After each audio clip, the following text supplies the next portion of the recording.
an agent, agentic AI, the thing that is the new buzzword that everything that used to be an assistant now is.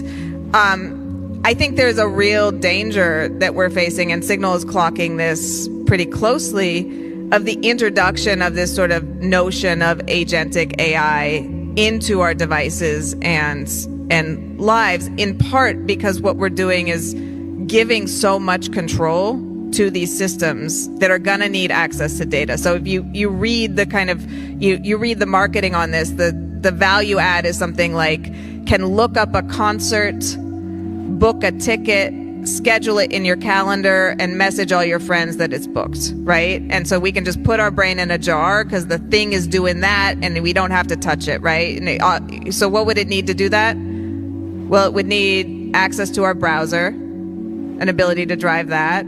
It would need our credit card information to pay for the tickets. It would need access to our calendar, everything we're doing, everyone we're meeting. It would need access to Signal to open and send that message to our friends. And it would need to be able to drive that across our entire system with something that looks like root permission, accessing every single one of those databases, probably in the clear, because there's no model to do that encrypted.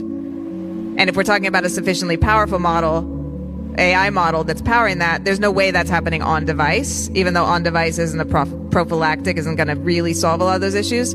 That's almost certainly being sent to a cloud server where it's being processed and sent back. So there's a profound issue with security and privacy that is haunting this sort of hype around agents, and that is ultimately threatening to break the blood-brain barrier between the application layer and the OS layer by conjoining all of these separate services, muddying their data, and doing things like undermining the privacy of your Signal messages because, hey, the agent's got to get in, the agent's got to text your friends, the agent's got to pull the data out of your text and got to summarize that so that, again, your brain can sit in a jar and you're not doing any of that yourself. You're doing something else. So I think we need to be really careful. You know, when I think about the immediate concerns, not simply the history of AI and the fact that it's, you know, predicated on this larger surveillance model, there's a real issue right now of the undermining that AI systems are poised to do in these privacy and security guarantees in the name of this sort of, you know, magic genie bot that's going to take care of the exigencies of life.